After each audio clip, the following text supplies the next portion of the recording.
আগামী নির্বাচনে সংসদের উচ্চকক্ষে পিআর পদ্ধতিতে নির্বাচন হওয়ার ব্যাপারে আশাবাদী আইন উপদেষ্টা অধ্যাপক ডক্টর আসিফ নজরুল। জাতীয় নির্বাচনের আগে জুলাই অভ্যুত্থানের অপরাধীদের বিচার হবে বলেও মনে করেন তিনি।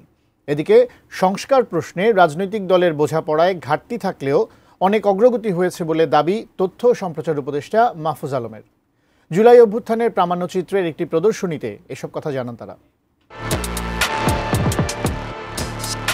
সোমবার বিকেলে জাতীয় জাদুঘরে ছিল জুলাই অভ্যুত্থানের প্রামাণ্যচিত্র শ্রাবণ বিদ্রোহের প্রথম প্রদর্শনী। সেখানে উপদেষ্টা পরিষদের 4 সদস্য ছাড়াও অংশ নেন আন্দোলনে আহত এবং শহীদ পরিবারের সদস্যরা। আমার ছেলের সাথে আরো যারা শহীদ হয়েছে তাছাড়াও ওই রকমের সময় গেছে। এখন কোনো ছেলেরে কোনো আইনের আওতায় আনা হয় না এখন পর্যন্ত। ইয়ামিন, শহীদ নাফিস, তাইম ইমাম এবং আরো অনেকে যারা আছে তাদের মৃত্যুগুলো আমি সবসময় মনে করি, পরে আমি আমার সন্তানের কষ্টটাকে ঢেকে রাখি। অভ্যুত্থানের চেতনা বাস্তবায়নে সরকার ও রাজনৈতিক দলের ভূমিকা নিয়ে হতাশার পরিবর্তে আশাবাদী হওয়ার তাগিদ দেন উপদেষ্টারা। বলেন, জুলাইয়ের ঐক্য আরো 10 বছর ধরে রাখলে ফ্যাসিবাদ ফিরে আসার ঝুঁকি নেই। রাজনৈতিক দলগুলোর মধ্যে এক ধরনের বোঝাপড়া চলতেছে যে আসলে কি ধরনের রাষ্ট্র আমাদের দরকার। অনেক অগ্রগতি আছে, কিন্তু সাথে সাথে আমাদের অনেক হতাশাও আছে।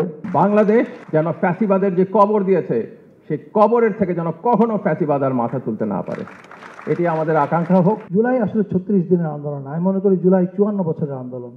দেশ স্বাধীন হয়েছিল ঠিকই, মাঝে কিছু সময় হয়তো 2-4 বছর, 5-6 বছর বা 7-8 বছর আমরা মোটামুটি ইন্ডিপেন্ডেন্টলি ফাংশন করতে পেরেছি, বাট বেশিরভাগ সময় আমরা ইন্ডিপেন্ডেন্টলি ফাংশন করতে পারিনি।